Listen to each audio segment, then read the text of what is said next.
Okay, so I want to start tonight, just a quick review of some of the things we talked about last week, about our goals. What are the goals? We talked about this. We have different goals as parents based on ages of our children, and these aren't hard and fast things, but these are just general ideas. That when our children are ages 0 to 5, the goal is to teach obedience. If you don't teach it by age 5, it's too late. You can't do it. No, I'm just kidding. You can, but it's a whole lot more work. And so it's really important. Those first 5 years are crucially important, right, for children to learn to obey. Those lessons don't stop at age 6, but they do. The foundation is definitely built there. Ages 6 to 12, then we kind of move into more of a character development stage. Okay. Yes, we're still expecting obedience, and we still have to remind and teach obedience, but we really want to try to infuse character. We want our children to have the kind of internal development that continues, especially because they begin to be more independent in that age. They begin to have more opportunities to do things on their own, where they have to do what's right without us there to tell them what to do, and that requires character. Okay, and then when we get to the teenage years, we understand that they're really transitioning now into adulthood, and so we're seeking to grow in biblical wisdom, and that's a really big thing, right? We want our kids to develop wisdom because they're going to face circumstances not only that we can't tell them what to do, but circumstances we can't even anticipate, right? And as a result, they need wisdom. And so that's our goal, and is to teach them wisdom so that they will be able to navigate those things. Things that we won't be able to be with them and we won't be able to anticipate, that's important. So that's kind of the thought pattern here again that we're trying to follow. Here's some other points we talked about. Behavior is a symptom, not the disease. Okay, we talked about the issue here of focusing on behavior is we're just focusing on the symptoms, and behavior is caused by something. Okay, it's caused by the heart, and so behavior reveals the heart. When we see behavior, we're getting a glimpse at what is in the heart. Okay. And so, we used to, I remember this years ago. I was a teacher in New Mexico, and I remember having a conversation with our administrator at the school, and he said, I watch in chapel, and I watch these kids, because we'd have chapel, I don't know if it was every week, at least once, I forget how we had it, but he would say, I watch these kids in chapel, and I watch them, and they just put their hands folded and they sit like this, and they don't look at the Bible, they don't listen to the preacher. And the reason he was telling me this is his idea was that we should show them movies. If we show them movies, they'll get engaged, and then we can really talk to them. Well, he and I disagreed about that. But the key is, right, I would look at that and say, well, listen, what you're seeing is evidence of what's in their heart. These kids just don't have any, the reason they don't care what the guy preaching says is because they're not Christians. Because they're not saved, they're not born again. So they're in a Christian school, but they're not Christian kids. And we gotta recognize that. We have to understand that. And then we use that information. Okay, that, again, just think about that. Like how is that information going to affect our approach? Well, it should, right? And again, same administrator, different conversation. He told me one time that he wanted me to create a class on the 10 Commandments, because these kids need to learn the 10 Commandments. And man, I disagreed with him strongly, and I refused to do it. And I told him no, and I explained why. And I said, because it won't help. Because these kids need to be saved. That's what they need. Telling them about what God expects, telling them that the 10 Commandments isn't going to help them. It's not going to reform them. And I was already teaching a class in the book of Romans where we're talking about all these things, but we're going to the gospel and saying that's what matters. And so I just told him, what the issue is, they need the gospel. And so you look at behavior, and the behavior tells you something about the heart. Of course, it's not like a book, right? Where you can read the book and actually get like propositional statements. It's a lot more complicated than that, and it's a lot more difficult to discern, and it does require a great deal of effort. But behavior does reveal the heart. Okay. The issue is that most parenting, and especially most parenting advice, focuses on behavior modification and control. Okay. This includes things like bribery, random penalties. What we mean by random penalties is penalties that are not actually connected to the thing, right? Okay. There's a difference between letting the natural consequences of an action take place and bringing in some completely unrelated punishment that isn't related at all to the thing that was done. Okay. And so that's random penalties. Guilt and manipulation, fear, right? And then forcing obedience. We just do that sometimes because we're stronger. We can make kids do what we want them to do because we can. Right? But that's just modifying their behavior. That's not actually changing their heart. The issue is the heart. That's what we're trying to get at. So biblical parenting is not less than behavior control. We talked about this right kind of toward the end. Do we have to control behavior? Well, of course. If a child is doing something dangerous, we can't just let them do it and say, well, I'll have a conversation and try to get to his heart. No, we have to control behavior. However, biblical parenting can never stop at just the behavior. It always has to press further to try to get to the heart. Okay? So biblical parenting is not less than behavior control. It is more. And so there certainly is room for some elements of trying to teach our kids to behave properly. We'll actually get to that here tonight, hopefully, if we have time, talking a little bit about that, because there is a role for that, even as we understand the gospel here. So, but that's kind of a review from last week. So let's talk about some examples. I said that tonight we would look at some examples to kind of think through a little bit of how do we get to the heart. Okay, I don't have a lot of stuff for you to fill out in your notes, more just, I don't know, if you want to jot some notes down or think through stuff or whatever, but I thought we'd just have some discussion tonight. And I've got some prompts, okay? So the first prompt is this, right? So I just want to think of some scenarios that are not far-fetched at all, okay? So we have 1-year-old Jack, and Jack is fussing about not getting to play with the dangerous utensil, right? Whatever that is, it could be anything. Probably not the blender, but you never know. Maybe he wants to put his hand in the blender. I don't know. But whatever it is, it's a dangerous utensil, and he wants to play with it, and he's fussing about it. He's only 1, though. And he's starting to head for a tantrum. So we're not full-blown, like he's not full-blown throwing a fit, but you definitely can see this is where he's heading. Okay? How do you respond to Jack? What are some options here? How do we respond? What do we do with this 1-year-old who really wants to get this dangerous authority? Okay? How? So that's how old he was. So. The only one. Yeah. You just take it away. Okay? Just take it away. And that is establishing authority by going, yeah, I can see you're mad, but I'm the adult. Okay? So, I noticed you didn't say give it to him. Okay, good, because that's the wrong answer. That was the first wrong answer, was give it to him, okay? Well, I was assuming from your example, he's already had the thing, so. Yeah. Well, I mean, he wants to play with it. He's not getting to play with it, right? You're not letting him play with it, and he's getting upset, okay? So you're not going to just give it to him to keep him from getting upset, right? Oh, I don't want him to throw a tantrum, so I'm just going to give him what he wants. But there are parents that do that, right? My mind goes to, I think when she was little. I've had 5, you're the first thing that came to mind. I don't know if we were in the kitchen, we were preparing food, and I don't remember if she was 1 or a little bit older, but I guess what comes to mind, there was a knife, and so I stopped and I explained, this is really sharp and it can hurt you, and so it come even at that age, and it's unfortunate now with Remington. I feel like I'm explaining things to him just much more, this is how it is, and not trying to dumb it down. But to basically explain, even at that age, you don't do this, or like a boiling pot of water. You see the steam? Sure. That's hot. We don't touch. And then maybe you give them a wooden spoon instead. Okay, so that's actually the second option that I had written down here. Okay. First one is give him what he wants, but that's not an option because it's not a safe option here. We can't just give the kid this dangerous utensil, a sharp knife. You can do that. He's only 1. Okay. So maybe we try to distract him. Maybe we try to give him the wooden spoon and see if he'll play with that instead. It might work with very young children. We're talking about a 1-year-old, so it might work to do that. Okay, typically as they get a little bit older, that they're not bought off by that. Okay, they know better than that. But here's the question. This is the thing I want us to think about, right? The issue, as it's framed here, is this 1-year-old is about ready to have a tantrum because you're not giving him what he wants.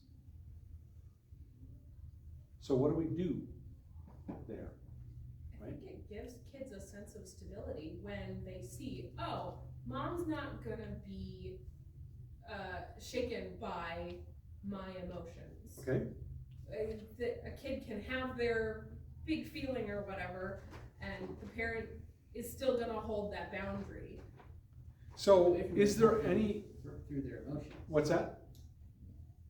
What's Take that? away from them and then help them work through their emotions. How? Like, that's the question. Is it appropriate for this child to throw a fit when they didn't get to play with this dangerous utensil that they wanted? I mean, so As far as their reasoning goes, to the extent that they can reason, that is, I mean, they're not gonna sit there and be like, you're right, I probably should, they're thinking, I want this. Sure. You're not letting Sure. me have it, and this is the best way that I can respond. Okay. Scream at you because that's how I communicate this Sure, at this point. sure. See, a 1-year-old, I would think, Yeah, difference at between, one. an angry fit and crying because you're sad because you're kind of quite figured out how to deal with, the world yet. So I think that we need to, here's the thing, right? Because we want to have the target be the heart. Which means we don't want to just deal with behavior. Which means just restricting the thing isn't enough, because the kid's response to that is the problem. Understand, that's the thing. It's the child's response to not getting what they want that exposes the problem. Right? What's the problem with this 1-year-old? The problem is this 1-year-old has a proud and insubordinate and impatient heart. Because every 1-year-old has a proud and insubordinate and impatient heart. And because of that, and that's a struggle for them. So yes, we want to teach them, but how do we do that? So I think we need to have a conversation, and this is where, understand, this conversation is not going to be like a dialogue, right? 1-year-old children, if they speak, don't have very many words that they can speak, okay? I think 2-year-old children, it's about 250 words. By 3, they're speaking about 1,000 words, roughly. Which means that under age 3, they have very few words to use to communicate how they feel. So I'm not talking here about having a conversation where you're like sitting, this 1-year-old Jack down, and he's saying, "You're right, Father. I understand. I shouldn't be upset about this." No, I'm not saying that. But is there something we can talk about? And I think we should, right? So yes, we're going to take that thing away. Yes, we're going to say no. Yes, we're not going to allow that emotional outburst to move us. Again, there's a lot of parents that do, right? Kid throws a fit and gets their way. And so the parents train the kid that that's how you get what you want.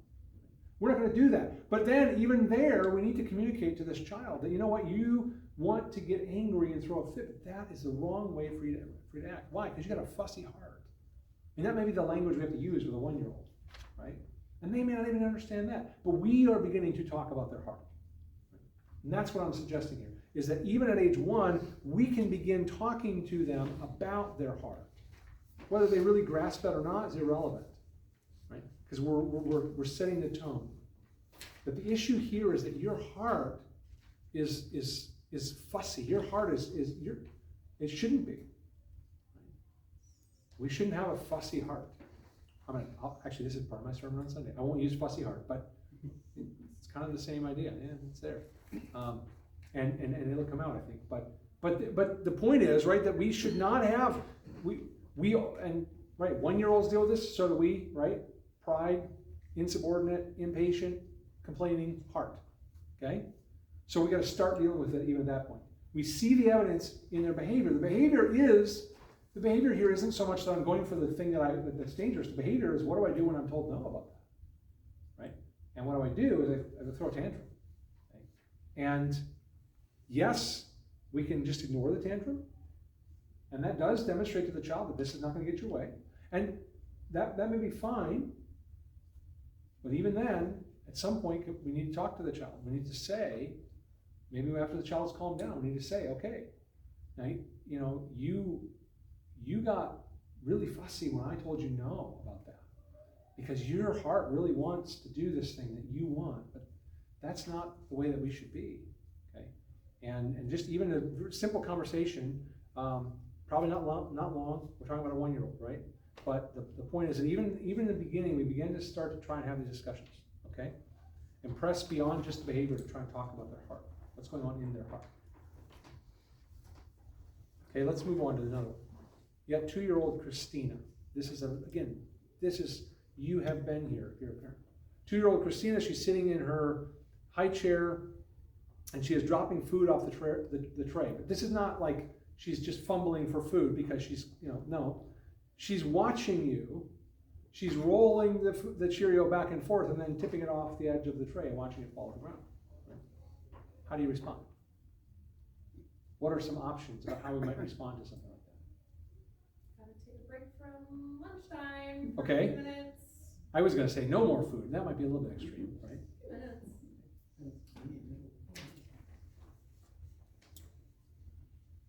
But you still got to go back at some point, right? So 5 minutes later, you give her the food back again, and you go right back to. She goes right back to rolling those Cheerios on the floor, watching you the whole time. This is not, again, this is not accidental. This is not some sort of just childish. Like, she is intentionally doing this, watching you as she's doing it, because she knows that she's just throwing the food on the floor, right? So is this an attention-seeking thing that you need to work through? I mean, it's more than just the game of dropping the food on the floor.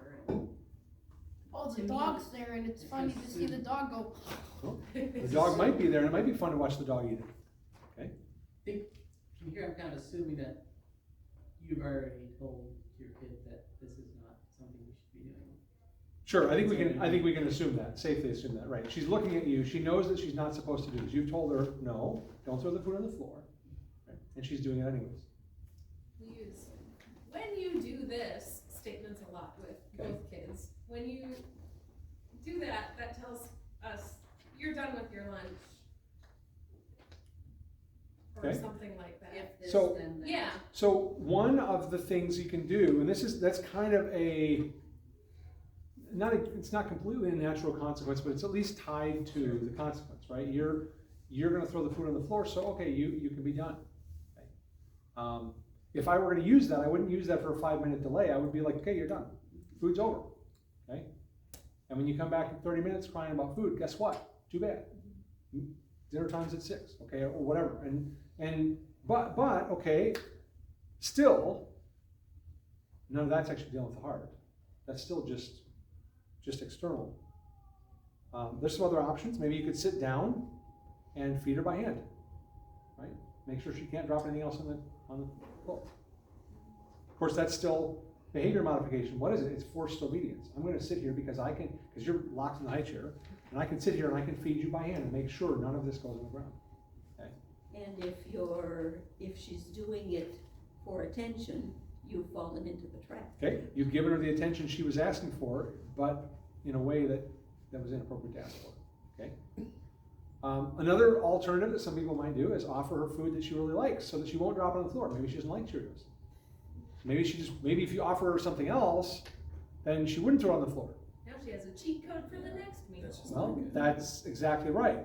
You are, again, this is behavior modification. It's kind of bribery, really, because you're just showing her that it's acceptable to throw food down on the floor if you don't like it. And if you keep doing that, you'll get something you do like. Maybe you just ignore it until you've had enough. Had enough, that's in quotes and with an exclamation point in my notes. You've had enough, right? Just leave him in the chair. And then you lose it. This is all too familiar, and yet this is also wrong. It's also a form of behavior modification because it's teaching them to fear you. And that's the only reason they should obey is because you'll get angry if they disobey long enough. So how do we address this when we're talking about the matter of the heart? Well, I do think some of this does involve how we approach it before it happens. Okay. So one thing that's helpful is we thank God for the food.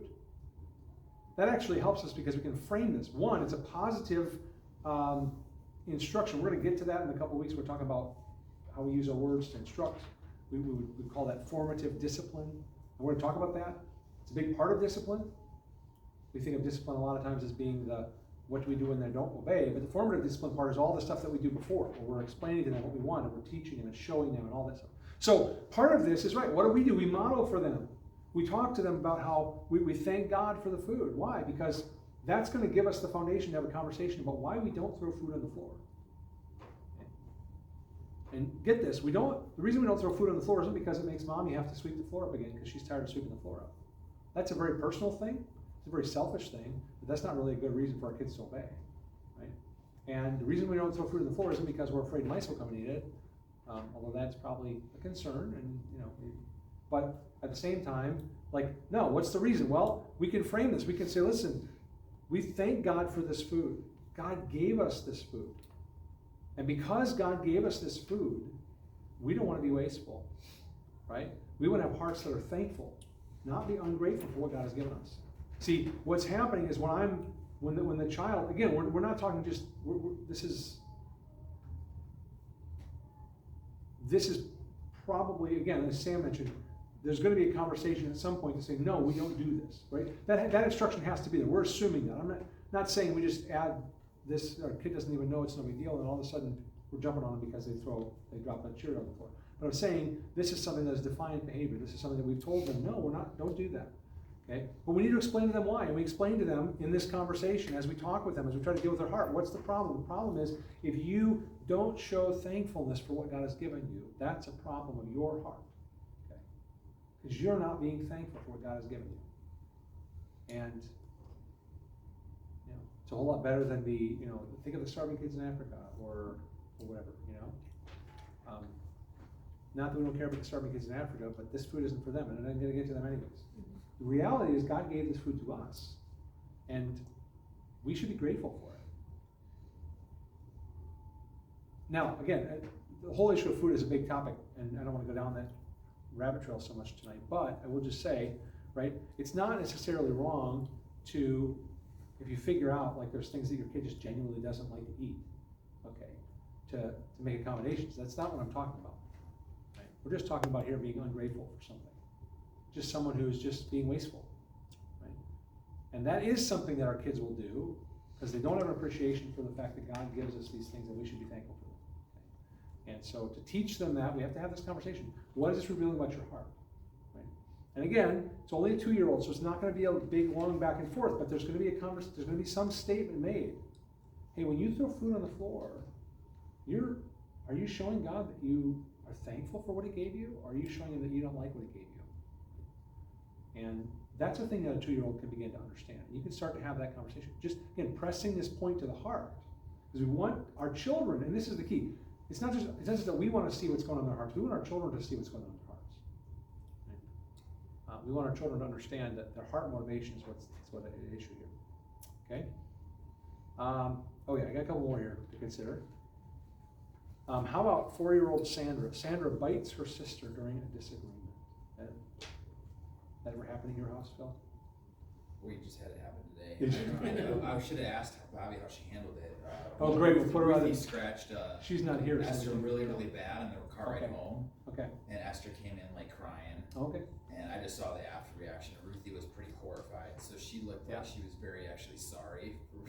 I'm sure there was a conversation. Sure. But she came in the door, literally was just like, she was like, didn't even want to look at me because she was just like, sure, like she couldn't believe what she did. So, in this case, biting or scratching or something like that, right? What's one response that a lot of people will do when a kid bites? Well, I suppose there's that. Bite them back. Okay? That's what I've heard. I mean, I've heard a lot of people say that, right? Bite them back to show them how much it hurts. Don't do that. Okay? That's not a right response, right? You sinned against your sister, so I'm going to sin against you. That's not that's not a good response. Maybe, and this is something I might do, maybe you show her the bite mark on her sister's arm and hope that she feels guilty. Look at how bad you hurt her. Look at how bad her arm is. Oh, look at, she's crying. Works with the dog. What is that? Well, that's actually guilt and manipulation. You're trying to make her feel guilty so that she will respond the way you want her to respond. Okay? Again, you're not actually dealing with her heart. Now, is it wrong to show her the consequences? When you bite someone, this is what it looks like. Is it wrong to say, look at the bite mark on your sister's arm? I don't think so. But remember, this is important, right? Bites can and do leave marks, and they can break the skin, and they can lead to serious infection. All of those are significant things, but that's not the root issue. This is what we're talking about. What's the root issue? And by the way, that's not going to lead to change, because you understand in this scenario that I made up, Sandra didn't bite her sister thinking it would feel good. She knew it was going to hurt. That was the point. She knew that biting was something that would be really painful. I guarantee you, she's tested it out on her own arm. She knew she could bite down hard enough to make it hurt. Oh yeah. This is not an accident, right? The child is not ignorant about, she's 4, she's not ignorant about what happens. Now maybe the teething 9-month-old hasn't figured, fine. This is a different ballgame here, okay? We're talking about a 4-year-old here. Clearly knows what biting does, right? She doesn't need to be taught that biting is painful. She did it because it was painful. That was the point, right? She wanted to inflict pain, but think about what is going on in the heart of a child who wants to inflict pain on someone else. Right? Anger. Jealousy. Okay? So we need to have a conversation. Now, there's going to probably have to be some investigation because there may be 2 sides to this story. Now, even then, right, the behavior of the biting is a problem, even if there's 2 sides, even if it's instigated. Right? As parents, we have to be fully prepared to discipline 2 children in 2 entirely different ways for, for the same incident, depending on their motives and their situation. We have to be, good police detectives as parents. Okay, when you have multiple kids, you have to be able to figure out who's doing what and why were they doing it. Okay, and that's hard to assess that. But I think it's important for us to ask questions because we want to try to get why did Sandra become so angry that she wanted to hurt her sister. Because then we have to talk with her about anger. Anger is a serious problem, right? And the thing is, the anger in the 4-year-old that leads her to bite is the same heart impulse that leads the 14-year-old to pick up a weapon, or the 24-year-old, or in a 4-year-old, it may only result in a bite, because that's all that a 4-year-old is really capable of doing at that point, or a scratch. But in a 14-year-old or a 24-year-old, it may result in something far worse, violence far worse. But the impulse in the heart is the same. It's anger and hatred, right? So we have to talk about that. We got to work. We got to say, okay, why were you so angry that you wanted to hurt your sister? Well, I didn't. Well, that's the only reason you're biting her, right? Why, what's the purpose? What was your thought? What were you feeling when you did that? And we need to begin to try to understand it and expose the anger that was there. And again, maybe she feels totally justified because she did this. Okay, I'll go talk to her about what she did, but then we have to have that conversation, right? This anger is not commensurate, right? Your sister is not doing something to you that calls for this kind of response, this violent response. Is produced with anger that is out of bounds. And so what does it do? It exposes this angry heart, and we have to try and do that. So that's why I think we have to, that yes, we may very well, hey, look at the marks you left. You understand what this does. But I think we have to press beyond that. Because it's not about making her feel guilty for what she did. Oh, I feel bad because my sister's hurt now. I feel bad because my sister's crying. No. You need to understand that your angry heart is really, the way, what does Jesus say? He says, if you hate your brother in your heart, you're guilty of murder, right? So anger that would rise to the level of violence, according to Jesus, is murder. You may not be capable of committing the murder externally, but the heart is there. And that's what Jesus is saying. Anger in the heart that leads to violence it's on that road. Whether it goes that far or not, it's on that same road. And that's what we have to address. Okay, why is this anger is now being exposed in your heart? So what do we do about that anger, right? And so that's what we want to talk towards. And this is where, again, at 4, we can start talking about when you feel angry, what should you do, and how can you express that anger in a way that isn't violent?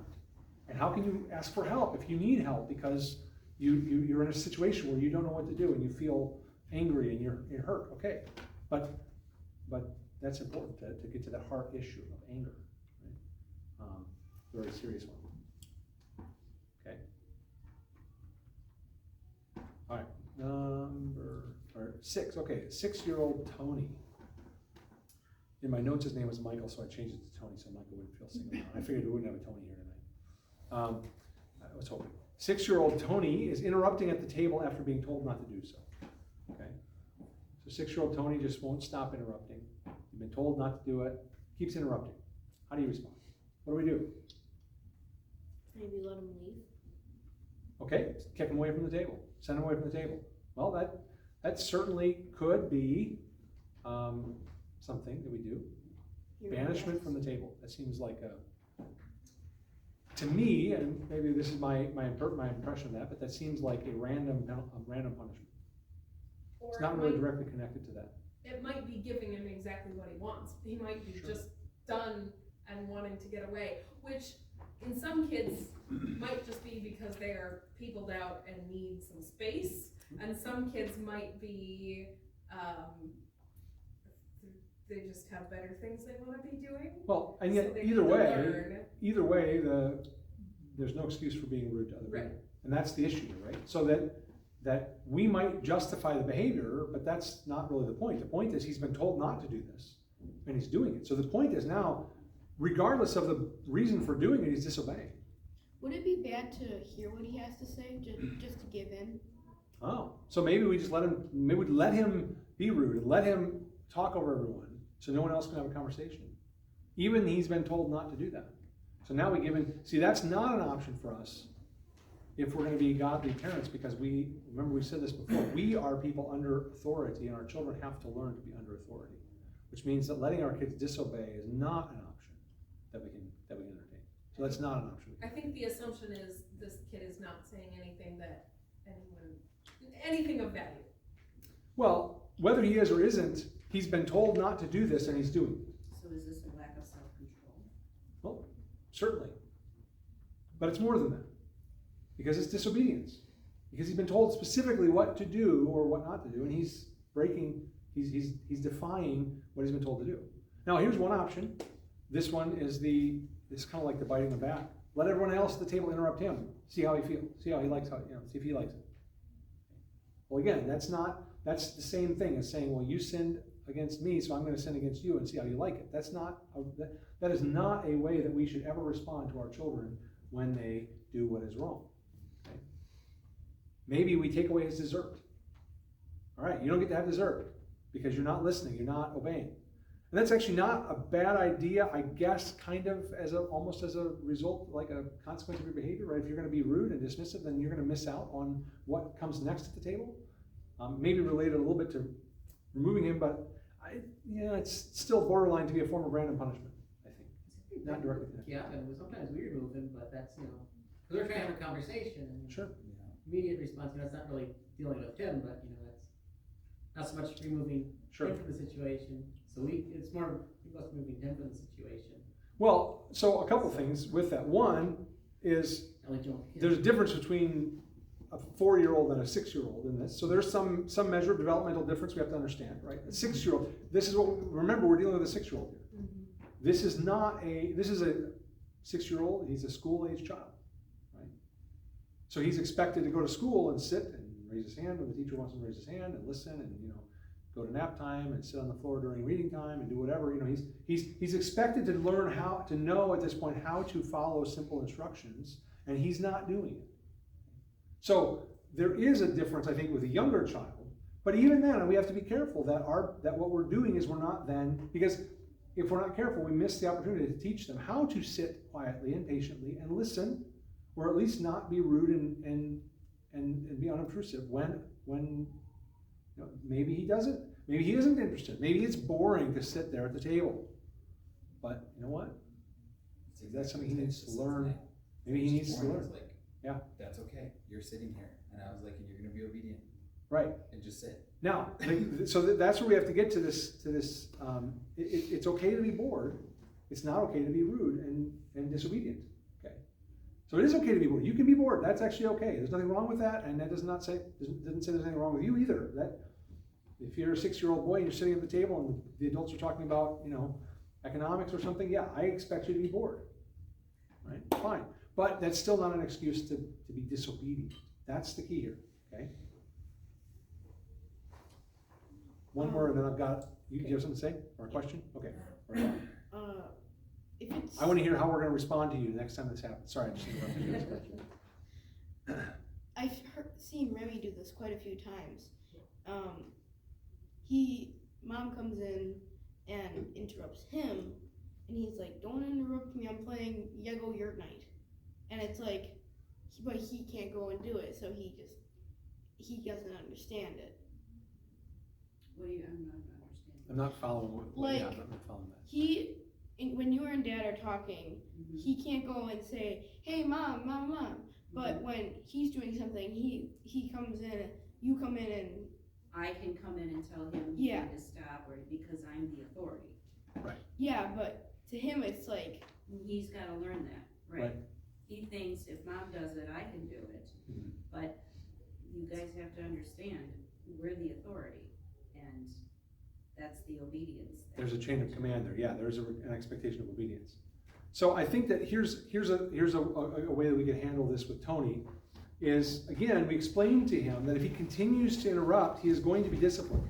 Right? We want to make sure that that's very clear to him. You understand that your interruption here, it's not about what you're saying, it's not about, but it's about that you're disobeying me. And if you're going to disobey me, there's going to be a consequence. And that may involve, some discipline action. We'll get to that. But the conversation we need to have with him is, when you interrupt people, are you showing them love and respect? Or are you showing that you love yourself? Because God says we need to love others, not be selfish. And when you talk over people, and when you interrupt people, you're being selfish. And you're showing that you care more about yourself than about them. That's a conversation you can have with a 6-year-old. And press that point to them. That what you're doing is you're showing a very selfish attitude toward everyone here at the table. That you don't really think very much of them, but you think that they all should listen to you. Okay. Again, you're probably not going to have that conversation with the 4-year-old, although you could start pressing that point a little bit. Understand that, I want you to sit here for 5 minutes while we have this conversation, because I want you to learn that you don't always get to have what you want, and sometimes you have to listen while the adults have a conversation.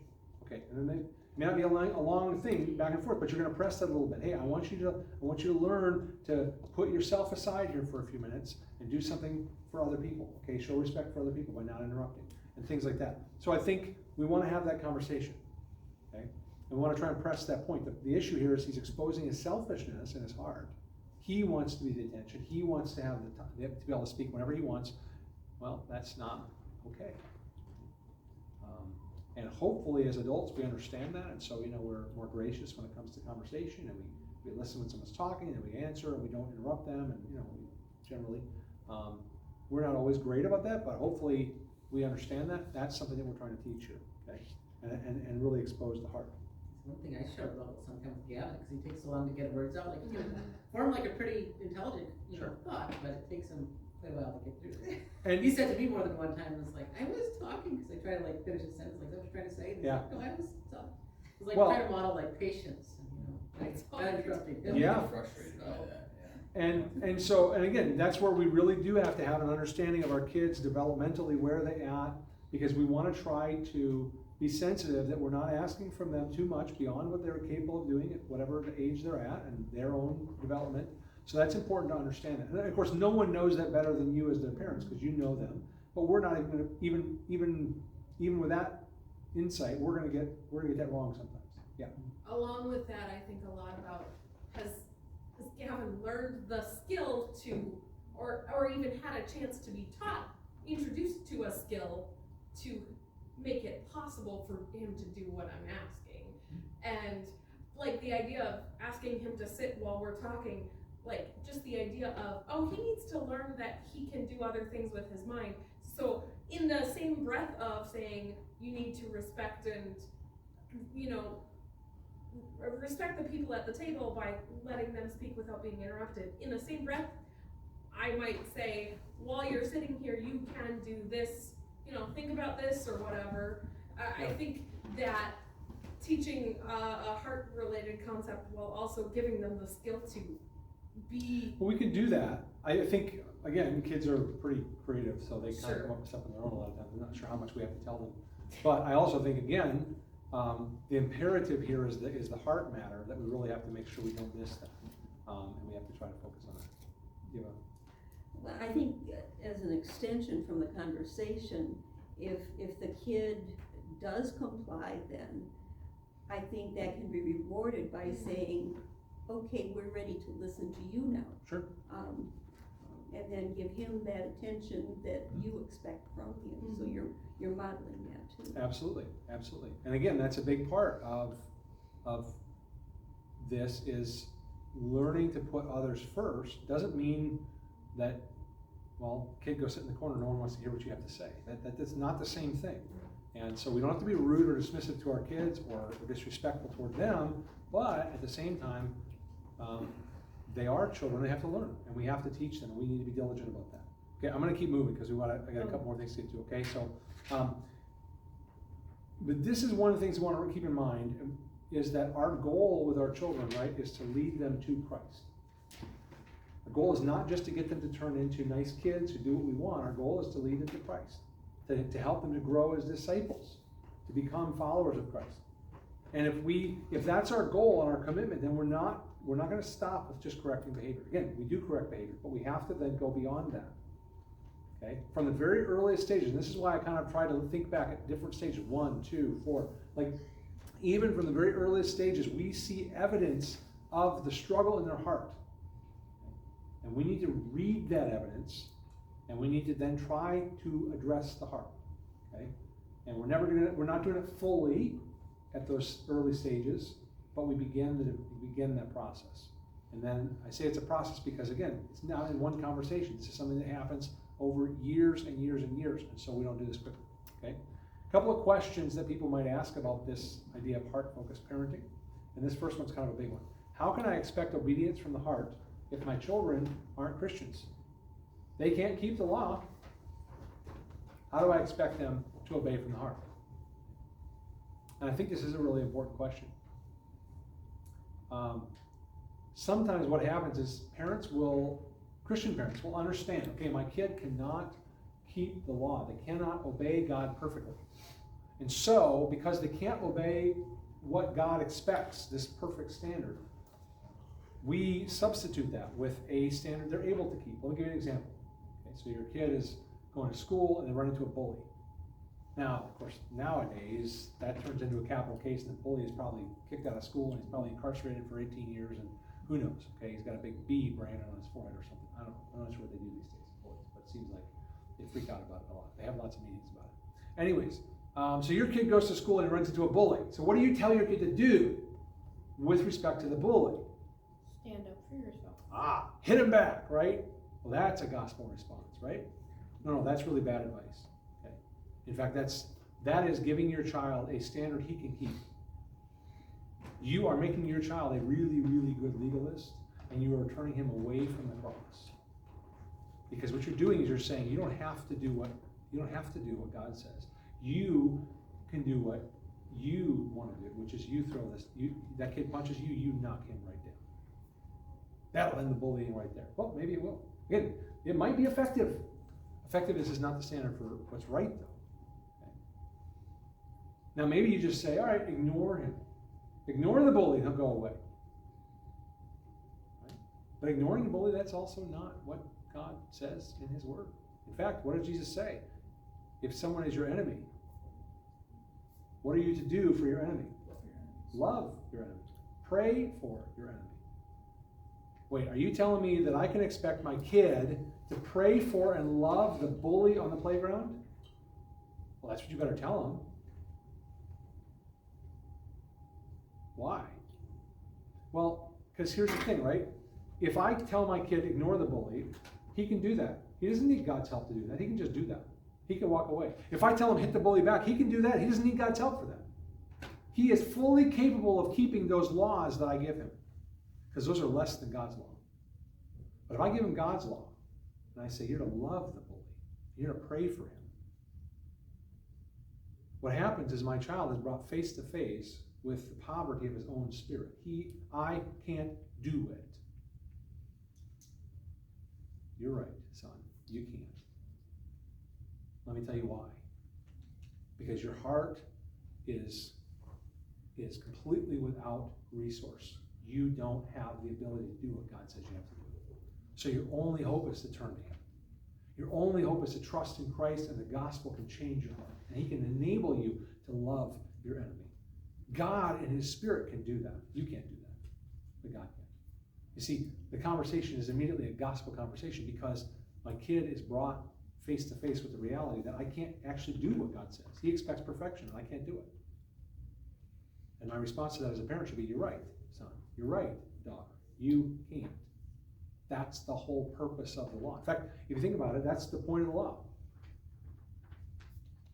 Okay? The biblical purpose of the law. Let's just look at this real quick. We'll stop at this.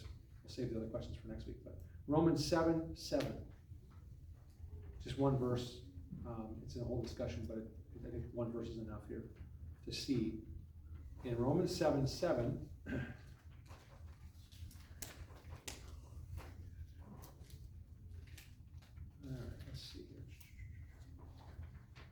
All right, Romans 7:7. Paul says, what should we say then? Is the law sin?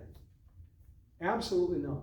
On the contrary, I would not have known sin if it were not for the law.